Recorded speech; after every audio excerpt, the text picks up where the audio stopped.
Too many Chinese MLAs here. More of it.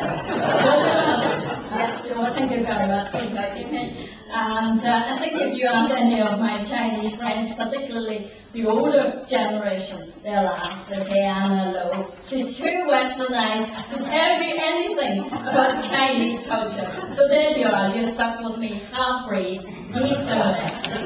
But seriously, I am very proud of my Chinese heritage, which has a very, very rich and long history and certainly very, very long culture.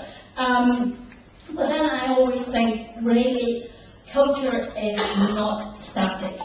It evolves all the time, from changing trends internally and externally, kind of influences, every culture. And particularly, I suppose, also with increasing or decreasing democracy, economic and political changes. When you look at China, from dynasty to dynasty for thousands of years, it had been imperialism. It had been an imperial country, and then it moved to a republic, and then changed drastically from extreme right to extreme left to become a communist country.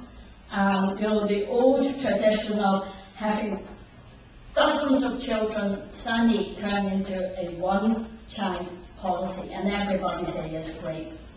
So it changes all the time, and no one really can claim that your culture is, your parents' culture, your culture, and your children's culture will be the same.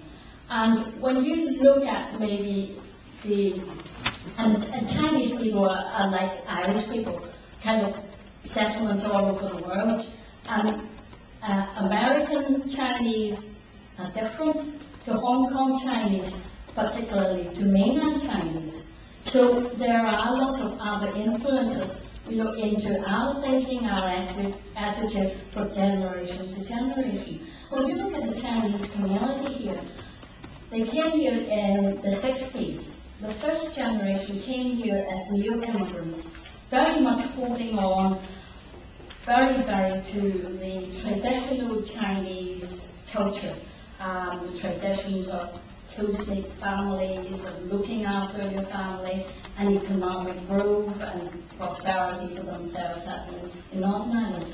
But the second and third generation are so different. They are called BBC, which is British-born Chinese. And some people say they are like bananas. I don't like it, but it's a good analogy, and they're called bananas because they are yellow on the outside and white in the middle. So, and that too, because they're born and brought up here, they have to adapt. They can't keep on saying, right, we are Chinese, we don't mix with anybody, we have our own culture, and we are reserved, and we don't, we don't want to change our culture, we don't want to change our language, and they all stick with broad local accents, Belfast or whatever accent. But that's survival as well. They've got to change, they've got to adapt. And so, although it comes also with difficulties, and being a social worker, I certainly have seen difficulties of first and second and third generation, more the second generation, which has a lot of maybe generational differences that have to reconcile with the parents who were born and brought up in China.